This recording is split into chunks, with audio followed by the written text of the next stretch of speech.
សួស្តីបងប្អូននេះគឺជាវីដេអូលេងនុយថៃសកាហើយនឹងថៃអសកានេះគឺជារូបមន្តខ្ញុំលេងខ្លួនឯងដំបូងឡើយយើងយកនុយថៃប្រាហ្នឹង1គីឡូកន្លះយើងត្រាំទឹកវាអញ្ចឹងទៅច្បល់វាឲ្យរីកទុកចោលហើយនេះគឺចំណៃកូនមន់យើងចាក់ទឹកទៅឲ្យវារីកទៅហើយយើងច្របាច់វាហ្នឹងឲ្យវាបែកម៉ត់ហ្មងទៅព្រោះលេងបែបនេះគឺអាចយើងចំណេញហើយលេងបានច្រើនបន្ទាប់មកយើងច្របាច់វាម៉ត់ហើយយើងចាប់ផ្ដើមលេងនុយមីដាក់លឹកតយម្ដងដំបូងឡើយខ្ញុំដាក់លឹកតយគឺមួយដុំយើងកាត់ហើយយើងកាត់ដាក់ក្លិនសណ្តែកដីម្ដងក្លិនសណ្តែកដីក៏មួយដុំដែរព្រោះយើងលាយបែបនេះយើងលាយទុកបានយូរឲ្យតែយើងលាយឲ្យបានល្អទៅយើងខ្លះសេក៏បានមិនខ្លះសេក៏បានតែពេលណាយើងចង់លេងយើងយកមកលេងពេលណាចាញ់ដាក់ក្លិនសណ្តែកដីហើយខ្ញុំយកច្បល់ចូលគ្នានេះជានុយថៃសកាយើងចាក់នុយថៃសកាហ្នឹងទៅព្រោះនុយថៃសកាហ្នឹងវាបានតាយដែរព្រោះប្រភេទកញ្ចប់ហ្នឹង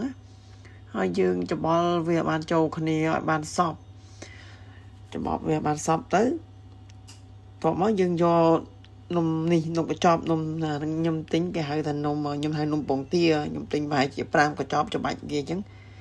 ច្បាច់វាបែកម៉ត់ចឹងហើយអស់មើលទៅវាបែកបល់ចូលគ្នាអស់ហើយបានយើងច្បល់ចូលគ្នាទៀតតោះមកយើងច្បល់ហើយ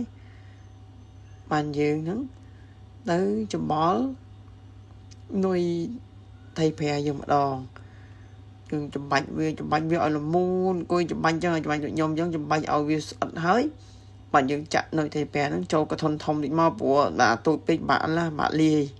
ចំបាច់វាទៅមើលទៅវាដូចជាស្អិតអាហ្នឹងស្អិតល្អហើយយើងចាក់ចំណៃកូនមន់យើងចាក់ចំណៃកូនមន់ហើយយើងចាក់អានុយលឹកតយសណ្តែកដីជាមួយនុយតកាហ្នឹងចាក់ពីលើវាហើយគួយចំបាច់វាឲ្យម៉ត់ដូចខ្ញុំចំបាច់ចឹងឲ្យបែកម៉ត់យើងចំបាច់បែកម៉ត់ហើយយើងយកពងមាន់បានពងទាក៏បានដែរនៅក្នុងវីដេអូនេះខ្ញុំដាក់5តែតាមជាក់ស្ដែងខ្ញុំដាក់17ហើយចាប់ដើមចំបាច់វាចូលគ្នាជាមួយនឹងនុយយើងចំបាច់ឲ្យវាសប់មើលទៅរៀងណាស្អិតល្មួតចូលគ្នាហើយបានយើងយកវានឹងទៅពូតជាដុំយើងពូតដុំយើងក៏ធន់មួយទៀតមកដាក់ឲ្យបាននិយាយទៅគឺខ្ញុំលេងហ្នឹងចំណេញគឺបានដល់10ដុំអាចលេងបាន3-4ដងហើយសល់នុយទៀតនេះសកម្មភាពកំពុងតែលើកថៃបានឧស្សាហ៍ខ្ញុំគាត់ជួយដងបើអត់មានអ្នកជួយដងទេបាទយើងអត់បានទេនេះកំពុងដោះផ្លែនឹងផ្លែជាក់ស្ដែងគឺផ្លែចកោមខ្ញុំលេងផ្លែចកោម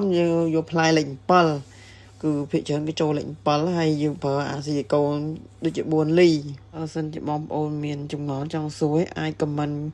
នៅក្រោមវីដេអូនេះបានបាទខ្ញុំអាចឆ្លើយបានគ្រប់ពេលវេលាអរគុណច្រើន